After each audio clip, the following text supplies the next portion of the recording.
आप सभी को नमस्कार। आज हम एक नया लेसन शुरू करने जा रहे हैं क्लास 10th से, केमिकल रिएक्शन एंड इक्वेशन। इसमें हम chemical reactions, various types of chemical reactions के बारे में स्टडी करेंगे। ये जानेंगे कि केमिकल रिएक्शन होता क्या है ना, किसको हम केमिकल रिएक्शन कह सकते हैं। तो उन सब चीज़ों के बारे में डिस्कस करेंगे। हमें देखने को मिलेगा कि जब भी कोई केमिकल चेंज होता है कहीं पर, तो केमिकल चेंज को ही हम क्या कहते हैं, केमिकल रिएक्शन। और जब भी कोई केमिकल चेंज होता है तो उस दौरान एक नया सब्सटेंस बनता है। A new substance is formed during a chemical change and a chemical change is known as a chemical reaction. तो शुरू करते हैं इसको। सबसे पहले हम डिस्कस करेंगे चेंज के बारे में। What is a change? और चेंज से फिर हम केमिकल रिएक्शन एंड इक्वेशन तक का सफर आज तय करेंगे। तो शुरू करते हैं चेंज से। What is A change? तो चेंज क्या है? चेंज एक कोई ऐसा प्रोसेस होता है जिसमें कोई चीज के अंदर हमें क्या देखने को मिलता है, बदलाव, है ना। एन एक्ट और a process, an act or process through which something become different, something becomes different। ये कोई ऐसा एक्ट या प्रोसेस जिसके द्वारा कोई चीज के अंदर हमें बदलाव देखने को मिलता है, उसी प्रोसेस या एक्ट को हम क्या कह देते हैं, ए चेंज। अब एक चेंज को हम अगर बेसिकली साइंस की भाषा में बात करें तो कई प्रकार से कैटेगराइज कर सकते हैं। लोअर क्लासेस में हम इसको स्टडी करते हैं। यहां पर मैं चेंज को दो तरीके से कैटेगराइज करूंगा। एक तो फिजिकल चेंज,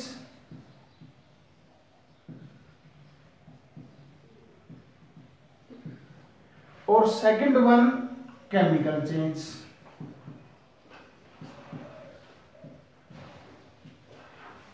एक तो फिजिकल चेंज और दूसरा second one a chemical change. इन दोनों में डिफरेंस क्या है? बेसिकली केमिकल रिएक्शन में तो हम किसकी बात कर रहे होंगे, केमिकल चेंज की। इसके साथ मैंने फिजिकल चेंज को भी जोड़ के लिखा है। क्यों लिखा है? तो इन दोनों को जोड़ करके ही हम पढ़ेंगे और वहीं से हम किस पे पहुंचेंगे, केमिकल रिएक्शन पे पहुंचेंगे। तो देखो क्या है, what is a physical change? तो आपको पता है कि फिजिकल चेंज क्या है, a change in which no new substance is formed. A change in which no new substance formed। ये एक ऐसा चेंज है जिसमें कोई नया सब्सटेंस नहीं बनता। इट मीन्स जैसे मान लो मेरे पास कोई कागज है, उस कागज को मैंने लिया, थोड़ी सी फोर्स लगाई और उसके दो टुकड़े कर दिए, मतलब उसको फाड़ दिया। एक कागज था मेरे पास, इस कागज के ऊपर हमने फोर्स लगाई और इसके दो टुकड़े हमने कर दिए। अब यहां पर है क्या, एक एक्ट हुआ जिसमें समथिंग बिकम डिफरेंट। पहले जो कागज है इसका साइज से अलग था, और जब इसके हमने टुकड़े कर दिए तो इसकी शेप साइज के अंदर क्या आ गया, एक बदलाव। यू कैन से कि ये आपके पास कोई कागज हो सकता है, या फिर ये क्या हो सकता है, कोई लकड़ी का टुकड़ा भी हो सकता है, मे बी एन वुड, और maybe a piece of paper. तो यहाँ हुआ क्या है, इसके अंदर बदलाव तो हो गया, लेकिन ये पहले भी पेपर था, और जब मैंने इसको काटा, काटने के बाद भी क्या है, ये पेपर कोई नई चीज नहीं बनी। सिर्फ अगर बदलाव आया है, शेप साइज स्ट्रक्चर में बदलाव आया है। अगर ये पहले लकड़ी थी तो काटने के बाद भी क्या रहेगी, ये लकड़ी रहेगी, इसके अंदर कोई बदलाव नहीं आया। ठीक, अगर बदलाव आया तो किसमें, शेप साइज और स्ट्रक्चर में बदलाव आया। तो एक बात मैं ये भी कह सकता हूं कि जो फिजिकल चेंज है मेरा, फिजिकल चेंज में हमें क्या देखने को मिलेगा, only change in shape, size, structure, volume etcetera. Okay, इनमें ही बदलाव आएगा। ओनली फिजिकल क्वांटिटीज ही क्या होंगी यहाँ पर चेंज होंगी, शेप, साइज, स्ट्रक्चर्स, वॉल्यूम्स है ना, ये इनमें हमें थोड़ा सा बदलाव देखने को मिलेगा, कोई नई चीज नहीं बनती during the physical change. Okay, तीसरी बात ये है कि जो फिजिकल चेंज है आपका, फिजिकल चेंज आपका रिवर्सिबल होता है। Physical change are reversible,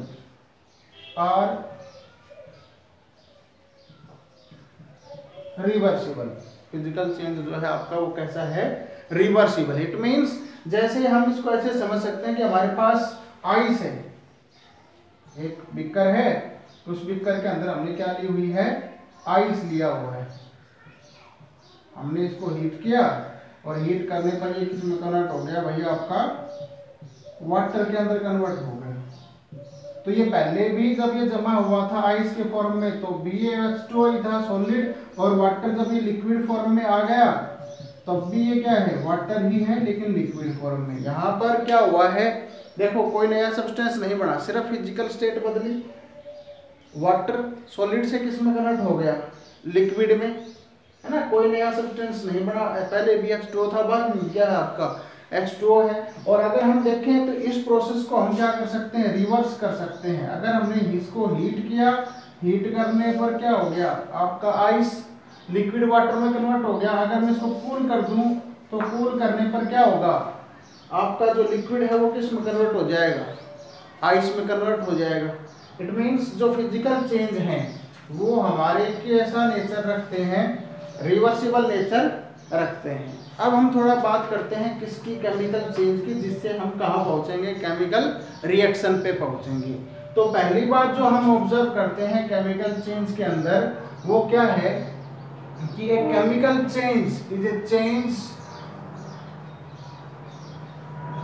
in which a new substance with new properties, in which a new substance with new properties are formed, new properties are formed। Chemical change क्या होगा, एक ऐसा change जिसमें एक नई चीज बनेगी नई प्रॉपर्टीज के साथ, in which a new substance is formed with a new properties. एक बात तो हमें ये देखने को मिलेगी केमिकल चेंज में। दूसरी बात, जब भी कोई आपका केमिकल चेंज होगा, ओके, तो इसमें आपका ये जो है इसका जो नेचर होगा केमिकल चेंज का वो इरिवर्सिबल होगा। केमिकल चेंज आर यूजुअली या generally irreversible in nature, irreversible in nature. जब भी केमिकल चेंज हमें देखने को मिलेगा तो जनरली जो केमिकल चेंज होते हैं उनका नेचर कैसा होता है, इरिवर्सिबल। मतलब जब आपका चेंज हो जाएगा तो उसमें वापस ओरिजिनल चीज दोबारा से नहीं बनेगी। फिजिकल चेंज में क्या हो रहा था, जैसे वाटर था आइस की फॉर्म में, हीट कर दिया था तो लिक्विड वाटर बन गया था, इस लिक्विड को कूल किया तो वापस आइस बन गया। पेपर या वुड थी, हमने इसको टुकड़े किए, वुड बन गए, इस वुड को वापस से हम चिपका करके इस जैसा फिर बना सकते हैं ओरिजिनल। लेकिन अगर अपने पास कोई केमिकल चेंज होगा तो उसको हम जनरली रिवर्स नहीं कर पाएंगे, एक बात। दूसरी बात, इसमें क्या होता है, केमिकल चेंज में एक नया सब्सटेंस बनता है विद ए न्यू प्रॉपर्टीज, और यहीं से अपने पास एक बात निकलती है, इसको हम थोड़ा और डिटेल में अभी डिस्कस करेंगे कि जो आपकी जो केमिकल चेंज है, एक chemical change is known as क्या, केमिकल रिएक्शन। एक केमिकल चेंज को ही अपन क्या कहते हैं, केमिकल रिएक्शन कहते हैं, जिसमें एक नया सब्सटेंस बनता है अपने पास with a new properties in which a new substance is formed with new properties are known as chemical change and a chemical change is known as chemical reaction. Okay अब हम इसको थोड़ा और डिटेल डिस्कस करते हैं जिससे हमें ये बात और थोड़ी समझ में आए कि केमिकल चेंज में नया सब्सटेंस नई प्रॉपर्टीज के साथ बनता है और उसी को अपन क्या बोलेंगे, केमिकल रिएक्शन बोलेंगे. ओके देखिए केमिकल चेंज को थोड़ा और डिटेल डिस्कस करते हैं. देखिए जैसे अपने पास ढेर सारे ऐसे एग्जांपल्स हैं अपनी डेली लाइफ में जिनको हम ऑब्जर्व करते हैं जहां केमिकल रिएक्शंस मतलब केमिकल चेंज हो रहा है. जैसे एक सिंपल सा एग्जांपल यहीं से हम शुरू करते हैं. अपने घरों में हम डेली इस चीज को ऑब्जर्व करते हैं, curdling of milk. Curdling of milk, curdling of milk, दूध से दही का बनना, ये एक केमिकल चेंज है जो अपन अपनी डेली लाइफ में डेली ऑब्जर्व करते हैं. इसमें होता क्या है, बहुत सिंपल सी चीज है. देखो क्या है अपने पास, मिल्क,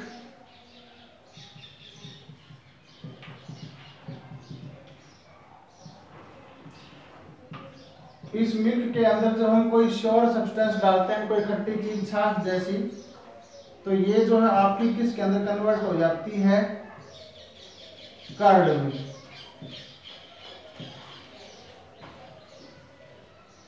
ये आपके पास क्या बन गया, मिल्क से कर्ड.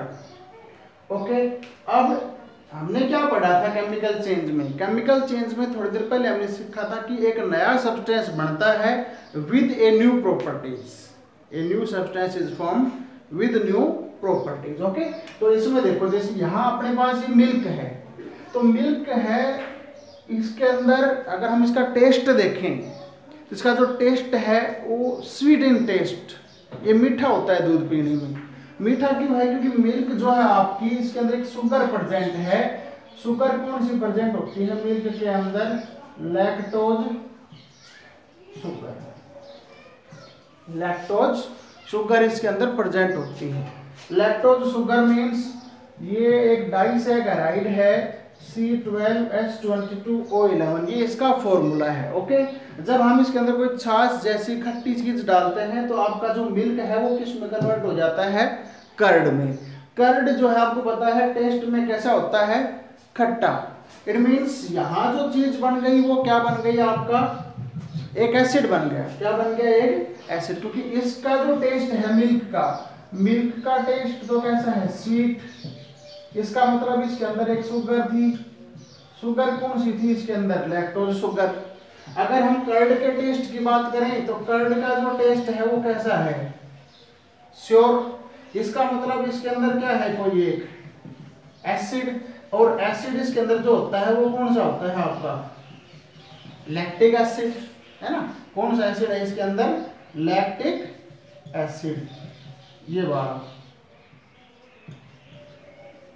इसका अगर हम फॉर्मूला बनाएंगे तो फॉर्मूला क्या बनेगा, C3H6O3 that is the formula of lactic acid. ये तो इसका स्ट्रक्चर हो गया और ये इसका क्या हो गया, फॉर्मूला हो गया किसका, लैक्टिक एसिड का. ओके अब हम क्या ऑब्जर्व करते, देखो एक बात तो हमने क्या पढ़ी थी कि जब भी केमिकल चेंज होगा एक नया सब्सटेंस बनेगा नई प्रॉपर्टीज के साथ. तो देखो एक नया सब्सटेंस बना है नई प्रॉपर्टीज के साथ. मिल्क था, इसमें शुगर थी. जब एक कर्ड में चेंज हुआ तो एसिड बन गया, मतलब लैक्टोज शुगर आपकी किस में कन्वर्ट हो गई, लैक्टिक एसिड में कन्वर्ट हो गई. एक नया सब्सटेंस नई प्रॉपर्टीज के साथ बना. दूसरी बात हमने पढ़ी थी कि जो आपके केमिकल रिएक्शंस हैं जनरली उनका नेचर कैसा होता है, इररिवर्सिबल. इररिवर्सिबल का मतलब क्या है, इसका मतलब भी देखते हैं. जैसे हम क्या ऑब्जर्व करते हैं कि मिल्क से हम क्या बना सकते हैं, कर्ड तो बना सकते हैं.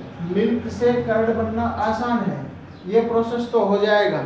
लेकिन हम कर्ड से वापस क्या नहीं बना सकते, मिल्क नहीं बना सकते. हम मिल्क से क्या बना सकते हैं, कर्ड तो बना सकते हैं. दूध से दही तो बना सकता है, लेकिन दही से क्या नहीं बना सकते वापस, दूध नहीं बना सकते। इसका मतलब एक केमिकल चेंज, इसका नेचर कैसा हुआ, इररिवर्सिबल। कैसा नेचर हो गया इसका, इररिवर्सिबल। ओके, और ये हम डेली लाइफ में अपनी ऑब्जर्व करते हैं। अब नेक्स्ट एक और प्रोसेस हम ऑब्जर्व करते हैं, जो हम डेली लाइफ के अंदर ऑब्जर्व करते हैं, उसको भी देखते हैं। देखिए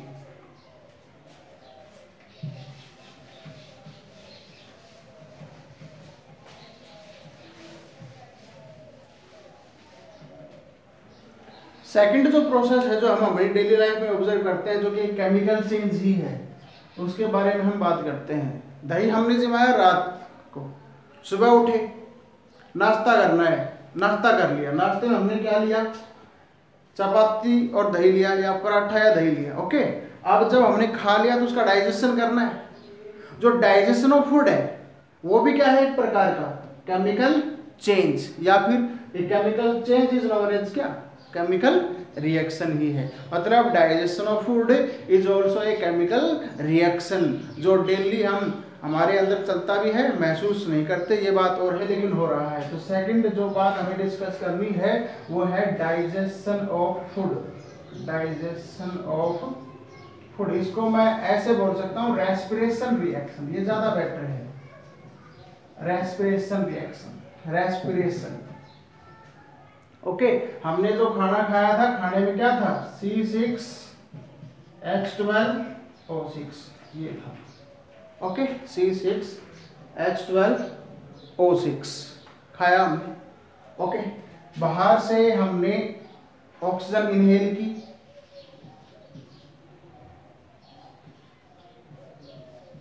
तो यहाँ एक प्रोसेस होता है रेस्पिरेशन का, और उस प्रोसेस में जब ये आपका डाइजेस्ट होता है, एनर्जी हमें मिलती है।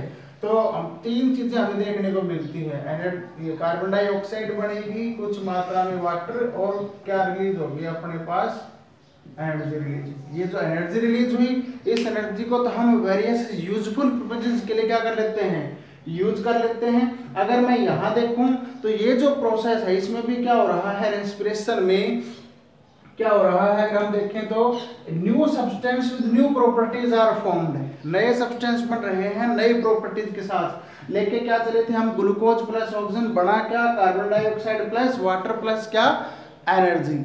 अब हम अगर देखें तो देखो यहाँ इस केस में, यहाँ से ये प्रोसेस तो हो सकता है, लेकिन इन तीन चीजों से, सिर्फ इन तीन चीजों से, सिर्फ इन तीन चीजों से वापस क्या नहीं बना सकते, ग्लूकोज प्लस ऑक्सीजन नहीं बना सकते। मतलब ये रिएक्शन फॉरवर्ड तो हो सकती है, लेकिन बैकवर्ड नहीं होगी। इसका मतलब ये प्रोसेस का नेचर कैसा हो गया, इरिवर्सिबल। प्रोसेस इरिवर्सिबल है, नया सब्सटेंस नई प्रॉपर्टीज के साथ बन रहा है, तो इसको हमने क्या बोला हुआ है, केमिकल चेंज। केमिकल चेंज को ही हमने क्या बोला है, chemical reaction. It is also A part of क्या, केमिकल चेंज। मतलब ये भी क्या है, रेस्पिरेशन भी क्या है, एक केमिकल रिएक्शन है। नेक्स्ट मूव करते हैं, एक एग्जांपल और है अपने पास।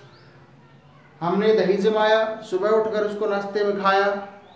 अब हमने घर से निकलना है अपने ऑफिस के लिए, स्कूल के लिए, या कहीं भी हमें जाना है, तो हम किसका यूज करते हैं, ट्रांसपोर्ट मीन्स व्हीकल्स का।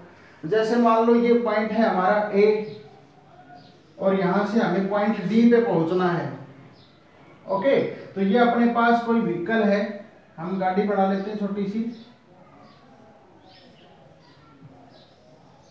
ये है। ओके, और ये इसके अंदर हमने क्या लिया हुआ है, पेट्रोल एज ए फ्यूल। ये हमने लिया पेट्रोल एज ए फ्यूल। अब ये रन की, मतलब ये चली, एक जगह से रन करके पहुंची इस पॉइंट पर, और यहाँ आते आते भाई इसका जो फ्यूल है वो बर्न कर गया। हम एक जगह से दूसरी जगह तो पहुंच गए, फ्यूल खत्म हो गया, प्लस यहाँ से क्या बना, CO2 प्लस कुछ वाटर वेपर्स, और क्या बनी, कुछ एनर्जी बनी। इस पॉइंट को मैं कुछ ऐसे बना के लिख सकता हूँ। यहाँ पर अगर हम देखें तो हुआ क्या है, burning of fuel, burning of fuel. Burning of fuel is also a chemical change. Means burning of fuels is also a chemical reaction, जो हम हमारी डेली लाइफ में ऑब्जर्व करते हैं। जैसे यहाँ पर हमने लिया था पेट्रोल, जब ये बर्न किया तो बर्न करने पर क्या बना, CO2 प्लस क्या, वाटर प्लस क्या, एनर्जी। अब हम इनसे क्या नहीं बना सकते, पेट्रोल तो नहीं बना सकते, मतलब पेट्रोल जब बर्न करता है तो उससे ये चीज तो बन जाती है, लेकिन CO2 वाटर और इनसे हम वापस क्या नहीं बना सकते, पेट्रोल नहीं बना सकते। मतलब ये प्रोसेस फॉरवर्ड तो जाएगा, बैकवर्ड नहीं जाएगा, है ना। यही दो कैरेक्टरिस्टिक्स मैंने आपको बताई थी कि जिसमें नया सब्सटेंस बने नई प्रॉपर्टीज के साथ और वो रिवर्स ना हो जनरली, तो उसको हम क्या बोल देते हैं, chemical change. And chemical change is known as a क्या, केमिकल रिएक्शन। ओके, कुछ एग्जांपल्स और देखते हैं। एक एग्जांपल हम और देखते हैं केमिकल चेंज का, नंबर 4, बर्निंग ऑफ पेपर या बर्निंग ऑफ वुड। हम लेते हैं burning of paper, burning of paper. तो burning of paper is also a chemical change, means a chemical reaction. जैसे अपने पास पेपर है, दैट इज पेपर, हमने इसको ऑक्सीजन की प्रेजेंस में हीट किया, तो जब हम इसको ऑक्सीजन की प्रेजेंस में हीट करेंगे ये बर्न कर जाएगा। कुछ अपने पास क्या बचेगा, यहाँ पर एस पाउडर प्लस CO2 और प्लस क्या निकलेगी अपने पास, एनर्जी। शुरुआत में अपने पास पेपर मतलब कुछ कार्बोहाइड्रेट के पार्टिकल्स का से ही बनता है, ये कार्बन का ही प्रोडक्ट है, प्लस ऑक्सीजन था, हीट किया, S particle plus CO2 plus क्या बन गया अपने पास, एनर्जी बनी। तो देखो एक नया सब्सटेंस बना है विद न्यू प्रॉपर्टीज, इसके मुकाबले इसकी प्रॉपर्टीज अलग हैं, पहली बात। दूसरी बात, पेपर से राख बन सकती है, CO2 बन सकता है, एनर्जी बन सकती है, लेकिन इन सब से मिलकर के हम वापस क्या नहीं बना सकते, पेपर नहीं बना सकते। इसका मतलब ये प्रोसेस फॉरवर्ड तो जा सकता है, बैकवर्ड नहीं होगा। ओके, नया सब्सटेंस बन रहा है नई प्रॉपर्टीज के साथ, इन दो कैरेक्टरिस्टिक्स वाली चीजों को ही हमने क्या बोला है, केमिकल चेंज। और केमिकल चेंज को ही हम क्या कह देते हैं, केमिकल रिएक्शन। ओके, तो आई होप कि आपको ये वर्ड केमिकल चेंज क्लियर हुआ होगा। ओके, हमारे पास और भी ढेर सारे एग्जांपल्स हैं जो केमिकल चेंज के, जो हम डेली लाइफ में ऑब्जर्व करते हैं। जैसे ripening of fruit,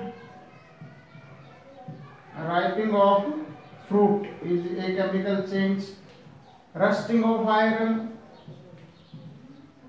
rusting of iron, okay. Cooking of food,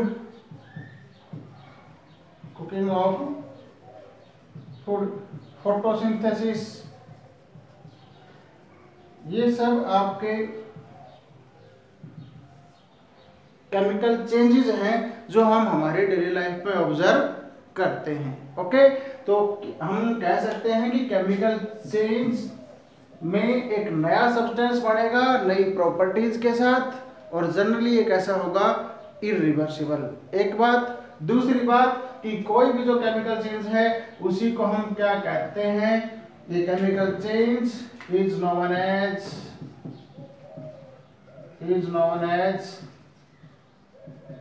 chemical reaction in which a new substance with new properties are formed.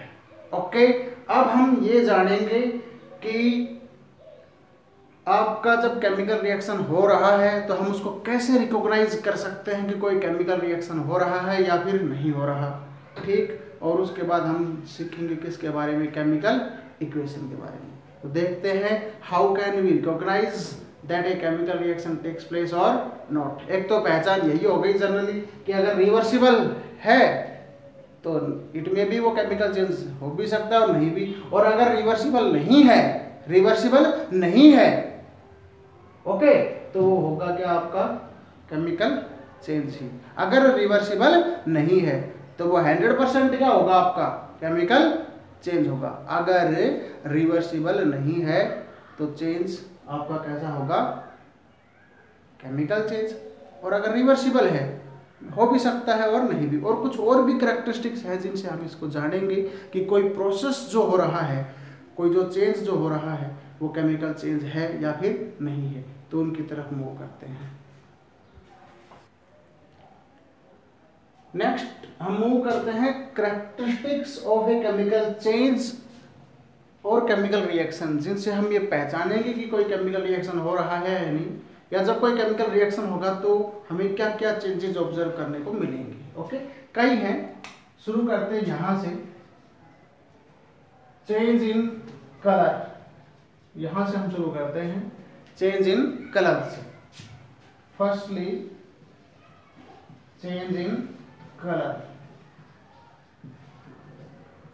उसके बाद आगे मूव करेंगे। तो देखो ये एक बहुत कॉमन ऑब्जर्वेशन है। जैसे थोड़ी देर पहले हमने क्या एग्जांपल लिया था कि ripening of fruit is a chemical change, लिया था हमने एग्जांपल कि राइपिंग ऑफ फ्रूट जो है वो एक केमिकल चेंज हमने बोला था। अब आप देखो और सोचो, मतलब मन की आंखों से देखो और सोचो, है ना। फ्रूट्स जब कच्चे होते हैं, जैसे आप आम ले लो, मैंगो, जब वो कच्चा होता है उसका कलर ग्रीन, हरा होता है। जब वो धीरे धीरे राइपिंग की तरफ जाता है, पकता है, तो उसी का कलर कैसा हो जाता है, येलो। मीन्स जब राइपिंग हो रही है फ्रूट के अंदर तो उसमें एक कलर चेंज हम ऑब्जर्व करते हैं, एक कलर चेंज हम ऑब्जर्व करते हैं। ओके, इसी प्रकार से हम थोड़ा और एग्जाम्पल के जरिए भी इसको समझ सकते हैं। जैसे अपने पास एक बीकर है, हमने बीकर लिया है और इसके अंदर हमने ले लिया एक सॉल्यूशन किसका, कॉपर सल्फेट का। एक सॉल्यूशन हमने लिया किसका, कॉपर सल्फेट का। ठीक है, ये बीकर, बीकर के अंदर हमने क्या डाल दिया, सॉल्यूशन, सॉल्यूशन किसका, कॉपर सल्फेट। कॉपर सल्फेट जो है उसका जो सॉल्यूशन है उसका कलर होता है ब्लू, लाइट ब्लू, है ना। इसका जो कलर है वो कलर कैसा है आपका, ब्लू, ब्लू कलर। ओके,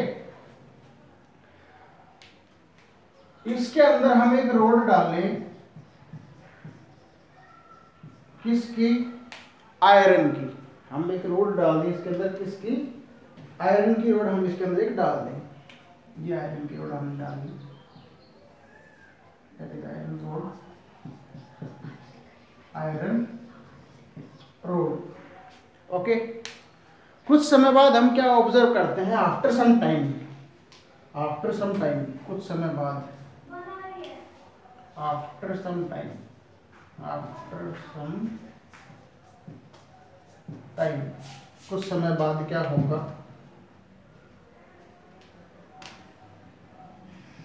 दिक्कत यही है आपका। ठीक, लेकिन इसमें हम क्या ऑब्जर्व करेंगे अभी,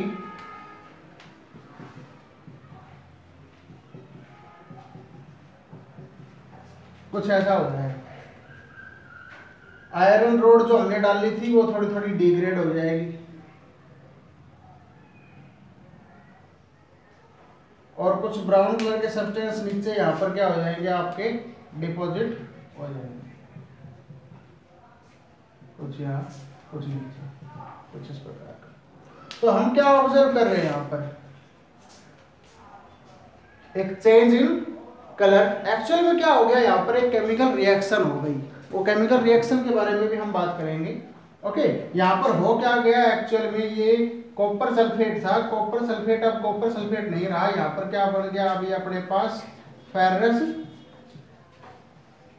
सल्फेट, जिसका कि जो कलर है वो कलर कैसा होता है, ग्रीन, कलर कैसा इसका, ग्रीन है। एक्चुअली अगर हम ऑब्जर्व करें इसमें तो हो क्या रहा है, एक केमिकल रिएक्शन हो रही है जिसमें क्या हो रहा है, आपके पास कॉपर सल्फेट जो है आयरन के साथ रिएक्ट कर रहा है और बन क्या रहा है अपने पास, iron sulphate plus copper, FeSO4 plus copper. Okay, ये कुछ यहाँ पर प्रक्रिया हुई है और इसी वजह से हमें इस रिएक्शन में क्या देखने को मिला है, एक कलर चेंज देखने को मिला है। तो it is a chemical change, एक नया सब्सटेंस बना है नई प्रॉपर्टीज के साथ, और नया सब्सटेंस नई प्रॉपर्टीज के साथ बना, तो इसमें हमें क्या देखने को मिला, एक कलर चेंज, है ना। तो कलर चेंज जब आएगा तो हम कह सकते हैं कि जो रिएक्शन है उसके अंदर क्या हुआ है, आपका चेंज हुआ है। किस प्रकार का चेंज हुआ है, केमिकल चेंज, मतलब क्या हुआ, उसमें केमिकल रिएक्शन हुआ है। एक एग्जांपल और देखते हैं चेंज इन कलर का। ओके, एक और एग्जांपल देखते हैं कलर चेंज का रिएक्शंस के जरिए, जहां से हमें देखने को मिलेगा। एक तो हमने देखा कि इसका अभी अभी कॉपर सल्फेट का आयरन के साथ, जिसमें FeSO4 बना, कलर चेंज आ गया था ब्लू से लाइट ग्रीन। ओके, एक दूसरा चेंज हम और ऑब्जर्व करते हैं। हम एक बीकर लेते हैं, उस बीकर के अंदर हमने लिया पोटेशियम आयोडाइड एक्वस प्लस, इसके साथ हमने डाल दिया लेड नाइट्रेट PbNO3(2). ये जो है आपका, ये तो है potassium iodide, potassium iodide, lead nitrate जो हमने लिया है, लेड नाइट्रेट। तो लेड नाइट्रेट को जितनी जल्दी हम मिलाते हैं किसके साथ, पोटेशियम आयोडाइड के साथ, ये रिएक्ट कर जाते हैं और अपने पास जो चीज बनती है वो क्या बनती है, potassium nitrate plus lead iodide PbI2। Okay, ये जो है इसको तो हम क्या बोल लेंगे, पोटेशियम नाइट्रेट, पोटेशियम नाइट्रेट, और ये क्या है आपका lead iodide. Okay, lead iodide potassium nitrate, ये aqueous,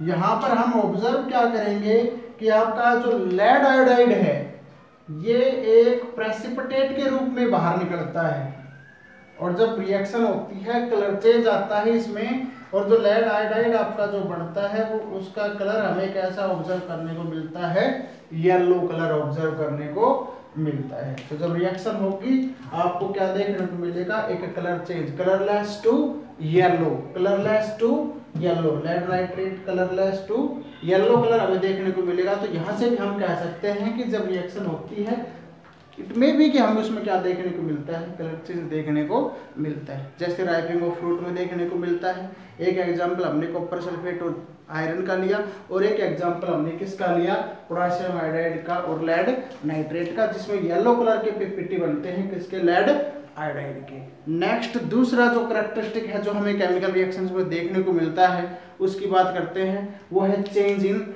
test. Change in taste, change in taste एक कैरेक्टरिस्टिक है किसकी, केमिकल चेंज या केमिकल रिएक्शन की। इसका एक सिंपल सा एग्जांपल हम यहीं से ले सकते हैं, जैसे हमने ऑब्जर्व किया था कर्डलिंग ऑफ मिल्क। तो कर्डलिंग ऑफ मिल्क में हम क्या देखते हैं, मिल्क स्वीट इन टेस्ट से किसमें कन्वर्ट हो जाता है, श्योर इन टेस्ट, है ना। कर्डलिंग, कर्ड खट्टा होता है, तो उसमें हम क्या देखते हैं, टेस्ट चेंज ऑब्जर्व करते हैं, जिसमें टेस्ट के अंदर क्या आता है, चेंज आता है। या फिर आपने एक चीज ऑब्जर्व करी होगी गर्मियों के अंदर कि जैसे आपका दही है तो उसके अंदर क्या होता है, जैसे सुबह सुबह हम खाएं तो वो खाने लायक रहता है, और जब हम दोपहर में 2 बजे उसको खाते हैं तो उसका टेस्ट जो है वो बिल्कुल ही चेंज होता है, एकदम खट्टा हो जाता है वो।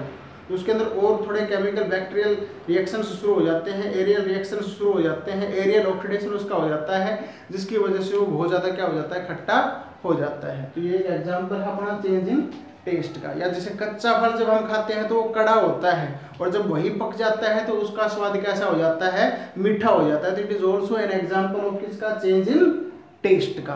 अब थर्ड कैरेक्टरिस्टिक की तरफ हम मूव करते हैं। तीसरी कैरेक्टरिस्टिक जो है वो है लाइब्रेशन ऑफ गैस। लाइब्रेशन ऑफ गैस, कि जब कोई रिएक्शन होती है तो वहां से क्या लाइब्रेट कर सकती है, गैस लाइब्रेट कर सकती है। क्या इसका कोई एग्जांपल्स हम हाल फिलहाल महसूस कर पा रहे हैं? अपने आसपास है कोई ऐसा एग्जांपल अभी एट प्रेजेंट? तो बिल्कुल है, हम खुद हैं इसके एग्जांपल्स। क्या होता है, जब रेस्पिरेशन होता है तो उस दौरान अपने शरीर के अंदर CO2 बनती है, जिसको हम ब्रेथिंग के जरिए, ब्रेथिंग आउट के जरिए बॉडी से कहाँ निकाल देते हैं, बाहर निकालते हैं। तो वो जो CO2 का हमारे शरीर से बाहर आना लाइब्रेशन ऑफ गैस ही हो गया। और इसका मतलब हमारे शरीर के अंदर स्वतः क्या चल रही है, एक केमिकल प्रोसेस, केमिकल रिएक्शन चल रही है। कौन सी? रेस्पिरेशन की। और एक एग्जांपल हम यहाँ देखते हैं, जैसे हमारे पास है ये एक बीकर हमने लिया और इस बीकर के अंदर हमने डाल ली कोई एसिड, सच है जैसे हमने डाला इसके अंदर एसिड, डाइल्यूट HCl ले लिया हमने, डाइल्यूट HCl हमने इसके अंदर लिया। ओके, तो जब हम इसके अंदर डाइल्यूट HCl लेंगे और बाहर से हमने डाल दिए इसके अंदर जिंक ग्रेन्यूल्स, है ना, ये हमने बाहर से इसके अंदर क्या डाल दिए, जिंक ग्रेन्यूल्स हमने इसके अंदर डाल दिए, these are the zinc granules, है ना, जिंक ग्रेन्यूल्स। तो जब हम ये जिंक ग्रेन्यूल्स इस डाइल्यूट HCl के अंदर डालते हैं, हम एक चीज ऑब्जर्व करते हैं कि यहाँ से एक गैस लाइब्रेट होती है बहुत फास्टली, है ना, एक गैस यहाँ पर लाइब्रेट होती है, कौन सी? H2 gas. क्यों? क्योंकि यहाँ पर एक प्रोसेस हो जाता है। प्रोसेस क्या हो जाता है कि जब हमने लिया HCl जब हमने लिया और इसको जब हमने रिएक्ट करवाया जिंक के साथ, तो यहाँ इस प्रोसेस में बन क्या जाती है, जिंक क्लोराइड प्लस एक गैस बाहर निकलती है, कौन सी? H2 gas. तो ये गैस यहाँ से बाहर निकलती है, हाइड्रोजन गैस। ओके, तो ये एक एग्जांपल हो गया जिसमें केमिकल प्रोसेस हो रहा है, उस प्रोसेस के दौरान गैस क्या हो रही है, लाइब्रेट। और ये तीसरी कैरेक्टरिस्टिक कि जब कोई केमिकल रिएक्शन होगा लाइब्रेशन ऑफ गैस भी हमें ऑब्जर्व करने को मिल सकती है। इसका एक एग्जांपल और देखते हैं,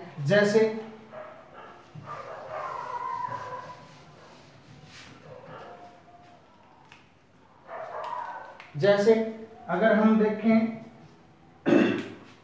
अपने पास है सोडियम कार्बोनेट Na2CO3 जो कि एक क्या है, बेस है। अगर मैं इसके अंदर डालूं क्या, HCl, तो यहां पर अपने को क्या देखने को मिलता है, NaCl प्लस क्या बनती है अपने पास, CO2 प्लस क्या बनता है अपने पास, H2। इसको बैलेंस करना है तो हम कितना लगा सकते हैं, यहाँ 2 और यहाँ 2 लगा सकते हैं। तो देखो ये एक रिएक्शन हो गई। इसमें हमने हम क्या लिख करके चले, सोडियम कार्बोनेट, उसको रिएक्ट किससे करवाया, हाइड्रोक्लोरिक एसिड से, मतलब सोडियम कार्बोनेट लिया और उस सोडियम कार्बोनेट को हमने किस में डाल दिया, हाइड्रोक्लोरिक एसिड के अंदर थोड़ा सा डाला, तो रिएक्शन हो जाती है जहां पर बनता क्या है, NaCl plus CO2 plus H2। तो ये जो CO2 यहाँ पर जो दिख रही है आपको, ये किसकी फॉर्म में बाहर निकलेगी, गैस की फॉर्म में बाहर निकलेगी। तो इस चीज से हम इंडिकेट कर सकते हैं कि जब कोई रिएक्शन होता है वहां से गैस लाइब्रेट हो सकती है। तो ये तीसरी कैरेक्टरिस्टिक थी किसी रिएक्शन की। अब हम मूव करते हैं कैरेक्टरिस्टिक नंबर 4 की तरफ। देखिए नंबर 4 कैरेक्टरिस्टिक जो हम ऑब्जर्व करते हैं केमिकल रिएक्शंस के दौरान अगर होती है तो वो है आपका formation of A precipitate, formation of A precipitate.